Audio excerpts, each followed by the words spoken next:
Slick dribble sliding in, and this time I got caught up thinking about that super coveted flavor, money. But come to find that money is a means, wealth is a real goal. Wealth is a concept that extends far beyond mere financial metrics.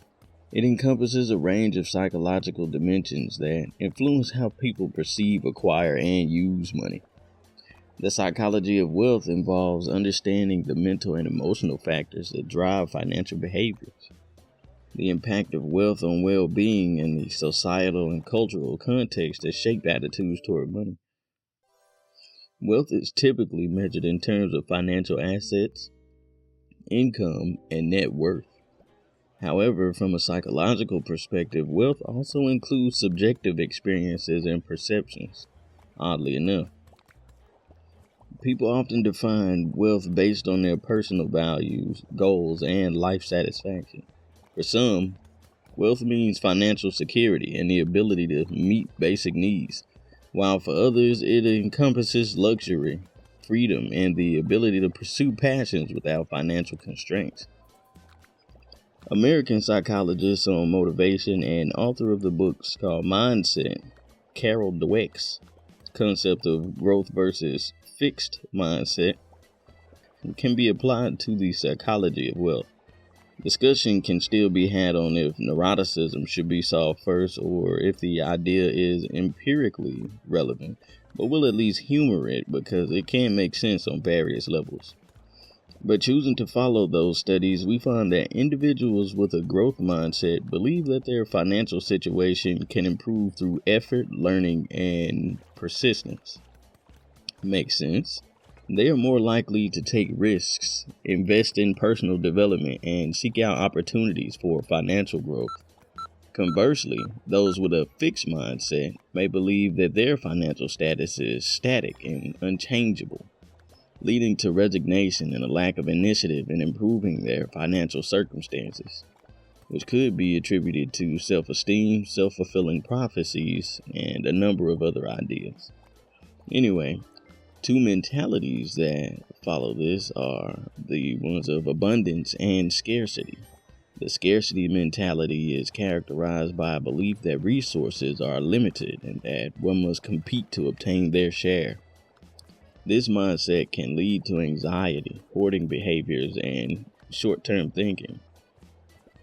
In contrast, an abundance mentality is rooted in the belief that there are plenty of resources to go around. People with an abundance mindset are more likely to engage in long-term planning, generosity, and collaborative efforts to create wealth.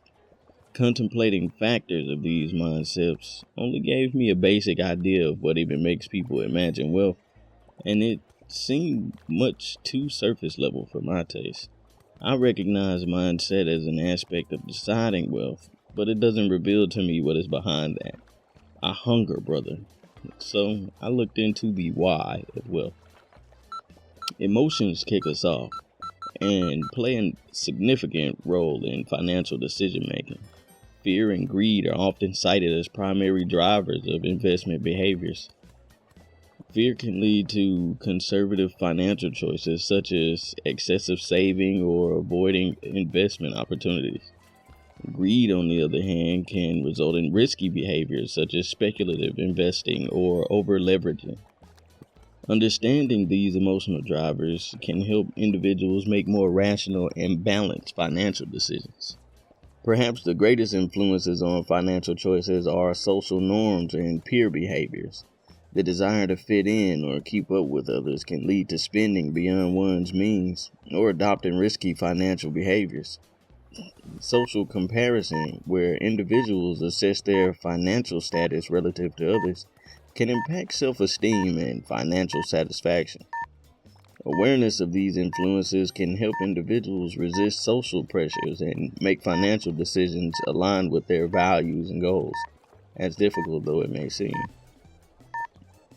Several cognitive biases affect financial behavior. For example, the overconfidence bias leads individuals to overestimate their financial knowledge and decision-making abilities, often resulting in poor investment choices.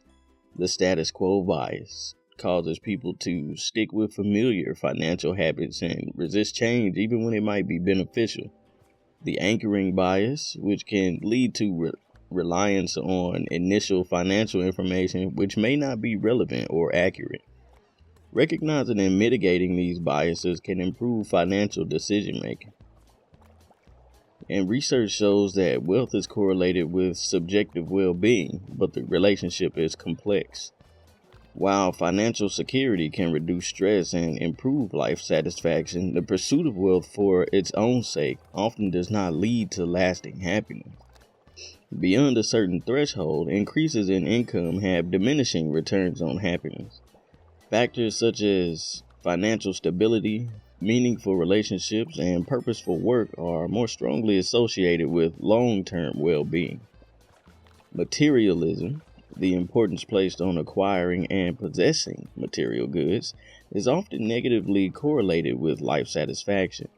Highly materialistic individuals may experience lower levels of happiness and fulfillment as their self-worth becomes tied to external possessions.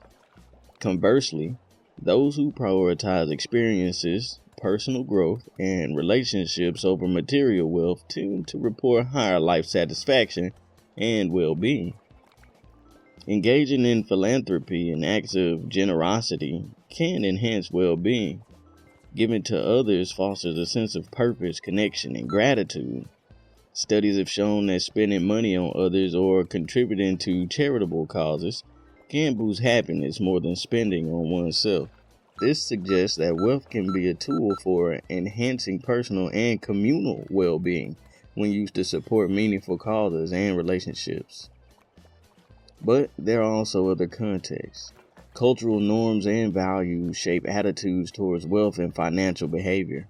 In some cultures, wealth is seen as a sign of success and social status, while in others it is viewed with suspicion or as morally questionable.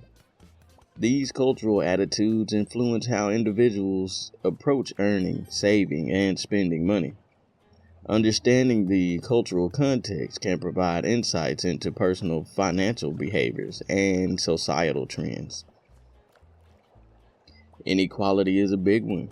Economic inequality, which is the disparity in wealth distribution within a society, has significant psychological and social implications.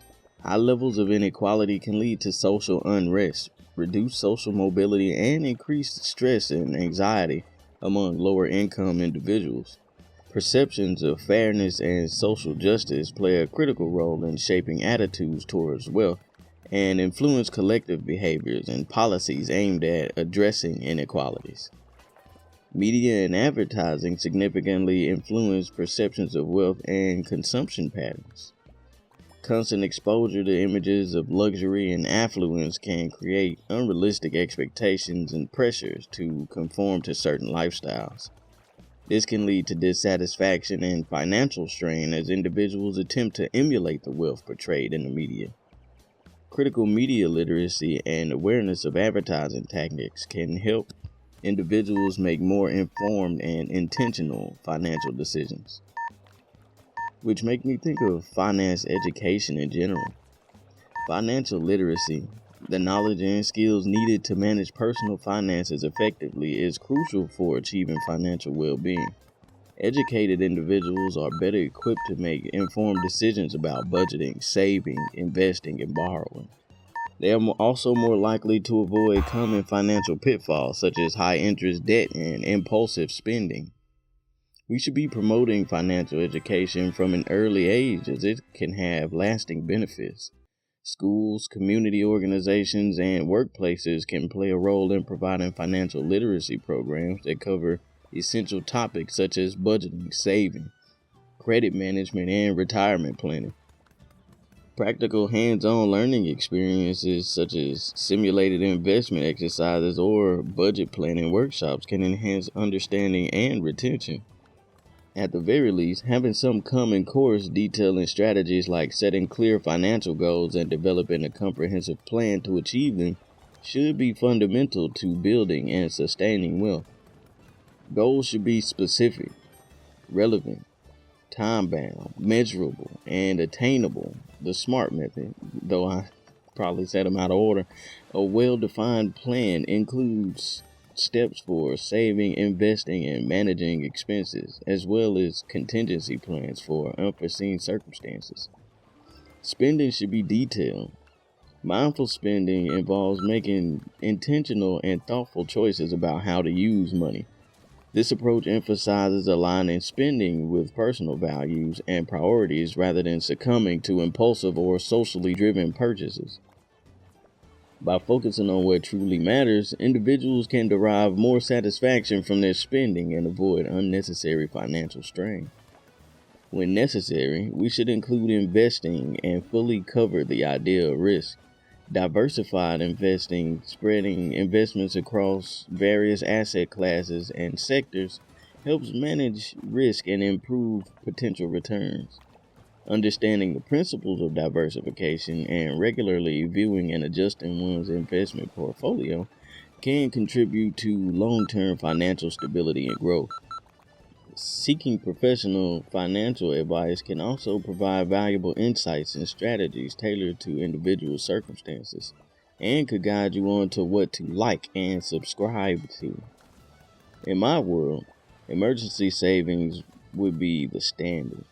Having an emergency savings fund is crucial for financial resilience. This fund provides a safety net to cover unexpected expenses such as medical emergencies, car repairs, or job loss without resorting to high-interest debts. Financial experts recommend saving 3 to 6 months worth of living expenses in an easily accessible account. Keep your grubby mitts off of it until you have no other option but to use it.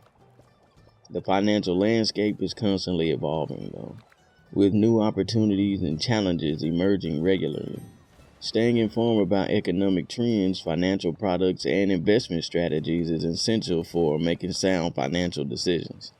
Continuous learning and adaptation through reading, attending seminars, or consulting with financial advisors can help individuals navigate changes and optimize their financial strategies. It would be lovely if there was an easy way to get that knowledge with no BS. It's usually littered with some form of sponsorship or suggestions today that muddy up if you're learning something new or being tricked into doing something or thinking a certain way. Maybe I should look into starting that. The psychology of wealth encompasses aspects that influence how people think about, acquire, and use money. I came less into the idea about what I should be doing with money and instead began questioning how I was accessing this information and questioning which of it was actually relevant. Understanding the psychological drivers of financial behavior, the impact of wealth on well-being, and the societal and cultural context that shape attitudes towards wealth can provide valuable insights for achieving financial stability and fulfillment. But it doesn't satisfy how I was thinking about money today or why I needed it. It comes to zing phrases about adopting the growth mindset, practicing mindful spending, and prioritizing financial education, where individuals can harness the power of wealth to enhance their lives and contribute positively to their communities. I simply had to apply what I figured out from who knows where, that wealth is not just about the accumulation of assets, but about creating a meaningful and balanced life. I can't stress enough that wealth is the mindset, and financial wealth is not about having a ton of money, but about not chasing someone else's ideals and being excited about what you have or what your situation means to you. Yet still, I am dissatisfied with what I found. I'll have to research it further. Anyhow, what's something that hurt or disappointed you recently?